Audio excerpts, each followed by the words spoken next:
তাহলে কি সত্যিই বেঁচে নেই ইরানের নতুন সর্বোচ্চ নেতা মোস্তফা খামেনি? এমন প্রশ্নই এখন ঘুরপাক খাচ্ছে আন্তর্জাতিক গণমাধ্যমগুলোতে। বিশেষ করে মার্কিন সংবাদ মাধ্যম দ্য টাইমসের চাঞ্চল্যকর প্রতিবেদন প্রকাশের পর এই প্রশ্ন আরও বেশি করে উচ্চারিত হচ্ছে।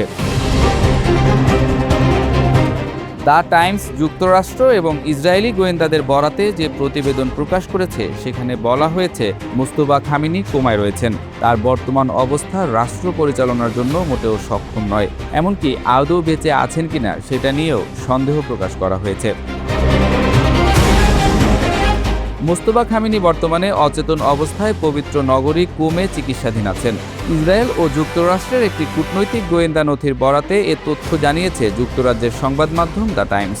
নথিতে ইঙ্গিত দেওয়া হয়েছে তিনি এখন রাষ্ট্র পরিচালনায় সক্ষম নন। গত 28 ফেব্রুয়ারি যুক্তরাষ্ট্র ও ইসরায়েলের ইরানে আগ্রাসনের প্রথম দিন বিমান হামলায় মোস্তফার বাবা ও ইরানের সাবেক সর্বোচ্চ নেতা আয়াতুল্লাহ আলী খামেনি নিহত হন।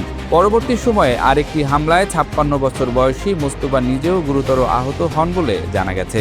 যুক্তরাষ্ট্র ও ইসরায়েলের গোয়েন্দা তথ্যের ভিত্তিতে ওই নথি যুক্তরাজ্যের দৈনিক দ্য টাইমস হাতে পেয়েছে বলে প্রতিবেদনে দাবি করা হয়েছে।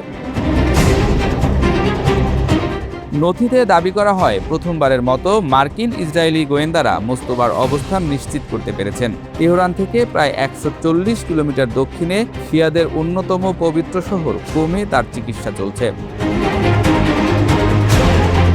গোয়েন্দা নথিতে দাবি করা হয়েছে, মোস্তফা খামেনি কুমে অত্যন্ত সংকটাপন্ন অবস্থায় চিকিৎসাধীন এবং শাসন ব্যবস্থার কোনো সিদ্ধান্ত গ্রহণ প্রক্রিয়ায় অংশ নিতে তিনি এখন সম্পূর্ণ অক্ষম। একই নথিতে দাবি করা হয়েছে, শিয়া ধর্মীয় ক্ষমতার কেন্দ্র হিসেবে পরিচিত কুমেই আয়াতুল্লাহ আলী খামেনিকে দাফন করা হয়েছে অথবা দাফনের প্রস্তুতি চলছে। গোয়েন্দা সংস্থাগুলো সেখানে একটি বড় আকারের মাজার নির্মাণের প্রাথমিক কাজ শনাক্ত করেছে। সেখানে একাধিক কবরের স্থান রাখা হয়েছে বলে ধারণা করা হচ্ছে। সম্ভবত আলী খামেনির পাশে পরিবারের অন্য সদস্যদের, এমনকি মোস্তফাকেও দাফন করার পরিকল্পনা রয়েছে। এর আগে ধারণা করা হয়েছিল 86 বছর বয়সী আয়াতুল্লাহ আলী খামেনিকে তার জন্মস্থান উত্তর পূর্ব ইরানের মাশহাদে দাফন করা হয়েছে, কিন্তু দ্য টাইমস জানিয়েছে নিরাপত্তাজনিত কারণে সে পরিকল্পনা পরিবর্তন করা হয়েছে। নথিতে দাবি করা হয়, গত মার্চের শুরুতে বাবার উত্তরসূরি হিসেবে মনোনীত হওয়ার পর থেকে মোস্তফাকে আজ জনসমক্ষে দেখা যায়নি। তার কোনো বক্তব্য শোনা যায়নি। রাষ্ট্রীয় টেলিভিশনে তার নামে মাত্র 2টি বিবৃতি পাঠ করা হয়।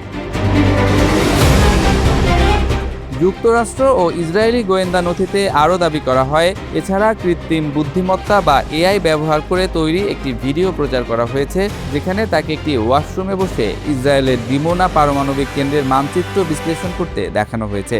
তবে ভিডিওতে তার নিজের কণ্ঠস্বর না থাকায় তিনি কোমায় আছেন, এই আশঙ্কা আরও জোরালো হয়েছে। বিরোধী গোষ্ঠীগুলোর দাবি, তিনি হাসপাতালে সম্পূর্ণ অচেতন অবস্থায় আছেন। কারো কারো মতে হামলায় তার পা ভেঙে গেছে এবং মুখমণ্ডল মারাত্মকভাবে ক্ষতিগ্রস্ত হয়েছে। সর্বোচ্চ নেতার এই শারীরিক অক্ষমতা ইরানের শাসন ব্যবস্থাকে গভীর অনিশ্চয়তার মুখে ঠেলে দিয়েছে বলে প্রতিবেদনটিতে উল্লেখ করা হয়েছে। দেশটিতে সর্বোচ্চ নেতাই রাজনৈতিক ও ধর্মীয় সর্বোচ্চ ক্ষমতার অধিকারী।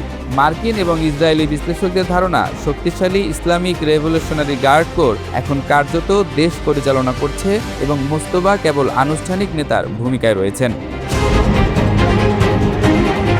এদিকে মার্কিন প্রেসিডেন্ট ডোনাল্ড ট্রাম্প জানিয়েছেন, তিনি ইরানের অন্যান্য কর্মকর্তার সঙ্গে আলোচনা চালিয়ে যাচ্ছেন।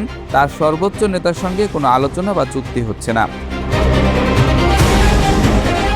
বুধবার আলী খামেনির মৃত্যুর 40তম দিন পূর্ণ হবে। শিয়া ঐতিহ্য অনুযায়ী এটি শোক পালনের সমাপনী পর্ব।